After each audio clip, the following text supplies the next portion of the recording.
ஆண்டவரும் இரட்சகருமாகிய இயேசு கிறிஸ்துவின் இனிய நாமத்தில் உங்கள் யாவருக்கும் அன்பின் வாழ்த்துக்களை தெரிவித்துக் கொள்கிறேன். அருமையான தேவ பிள்ளைகளே, புதிய நாள் புதிய நம்பிக்கை தின தியானத்தின் மூலமாய் இந்த நாளில் கூட உங்களை சந்திப்பதில் நான் மிகுந்த மகிழ்ச்சி அடைகிறேன். அல்லேலூயா.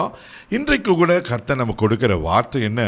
ஆதியாகமம் புஸ்தகம் 39ஆம் அதிகாரம் 21ஆம் வசனத்தை கூட வாசிக்க கேட்போம்.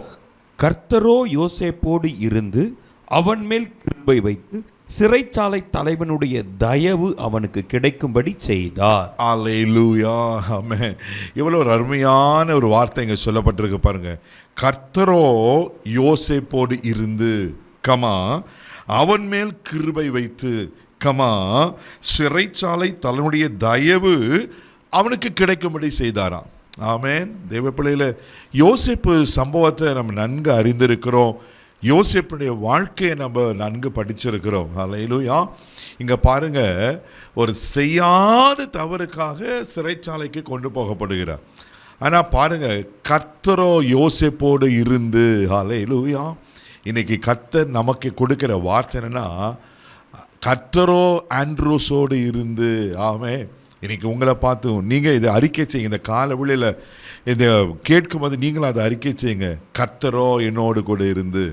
அன்றைக்கி யோசேப்போடு கூட இருந்த கர்த்தர் தெய்வப்பிள்ளை இன்றைக்கு உங்களோடு கூட இருக்கிறார். சோர்ந்து பார்க்காதீங்க. கர்த்தர் என்னோடு இருந்தால் ஏன் இப்படியெல்லாம் நடக்கணும் அப்படின்னு யோசிக்கிறீங்களா? யோசேப்புக்கு நடந்தது போல உங்கள் வாழ்க்கையில் நடந்துருச்சு. யோசித்து பாருங்கள். யோசேப்பு எவ்வளோ பெரிய பரிசுத்தவான், யோசேப்பு எவ்வளோ உண்மையாக இருந்தால், இதே நீங்கள் ஆதியாகமம் 39ஆம் அதிகாரம் 2வது வசனம் 3வது வசனம் வாசிப்பீங்கன்னா அங்கே அழகாக சொல்லப்பட்டிருக்கோம். வாசிக்க கேட்போம். கர்த்தர் யோசேப்போடு இருந்தார், அவன் காரிய சித்தி உள்ளவனானான், அவன் எகிப்தியனாகிய தன் எஜமானுடைய வீட்டிலே இருந்தான். கர்த்தர் அவனோடு இருக்கிறார் என்றும் அவன் செய்கிற யாவையும் கர்த்தர் வாய்க்க பண்ணுகிறார் என்றும் அவன் எஜமான் கண்டு. பாருங்களேன், கர்த்தர் யோசேப்போடு இருக்கிறாரு, அவன் காரிய சித்தி உள்ளவனானா அப்படின்னு என்ன காரியம் செய்தாலும் ஒரு சக்சஸ். ஆமென். ஜெயமாக இருந்துச்சு. அதனால ஒரு பெரிய பிளெஸ்ஸிங், பெரிய ஒரு ஆசீர்வாதம், ஒரு அட்வான்டேஜ் யாருக்குன்னா அவன் எஜமானனுக்கு. இப்போ எஜமானே சொல்றாரு, கர்த்தர் அவனோடு கூட இருக்கிறார் என்றும் அவன் செய்கிற யாவையும் கர்த்தர் வாய்க்க பண்றார் என்று எஜமான் கண்டு அவனை எல்லாவற்றுக்கும் முழு அவனுடைய காரியத்துக்கும் அதிபதியாய் வைக்கிறாரு. ஆனால் இப்படிப்பட்ட சூழ்நிலை தான் அவன் எஜமானுடைய மனைவி அங்கே அவரை சோதிக்கிறத பார்க்குறோம். தெய்வ பிள்ளையில் யோசேப்பு தான் ஷர்ட் போனாலும் பரவாயில்லன்னு சொல்லி அங்கிருந்து அவன் எஸ்கேப் ஆகிறான். எஸ்கேப் ஆகும்போது தான் அவன் வீணான பழியை சொல்லி அவன் சிறைச்சாலைக்கு போடப்படுகிறான். அதுக்கு முந்தின வசனம்லாம் வாசினா அழகாக சொல்லப்பட்டிருக்கோம். ஆனால் சிறைச்சாலையிலையும் கர்த்தர் யோசேப்போடு இருந்து அவன் மேல் கிருபை வைத்து அவன் சிறைச்சாலையுடைய தலைவனுடைய தயவு அவனுக்கு கிடைக்கும்படி செய்தாராம். அப்புறம் தெரியும், இந்த யோசேப்பு ஆமென் விடுதலையாக்கப்பட்டு எந்த எஜமான் சிறையில் போட்டானோ அதே இடத்துல யோசேப்பை கர்த்தர் உயர்த்துகிற, முழு எகிப்துக்கும் உயர்த்துகிறத நான் பார்க்குறோம். தேவ பிள்ளையில இன்னைக்கு கர்த்தர் உங்களுக்கு என்ன சொல்கிறாருன்னா, நான் உன்னோடு கூட இருக்கிறேன்.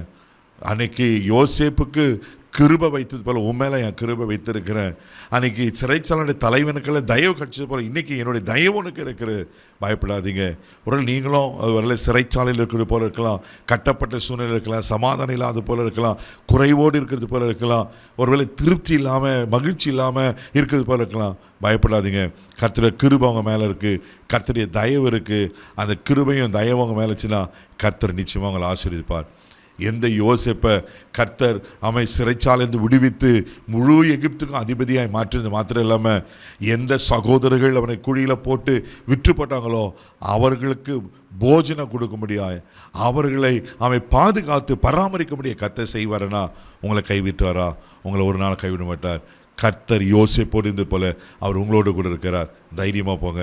கண்களை மூடி நாம் செபிக்கலாம். தகப்பனே, உமக்கு நன்றி சொல்லி நம்ம துதிக்கிறோம், ஸ்தோத்திரப்பா.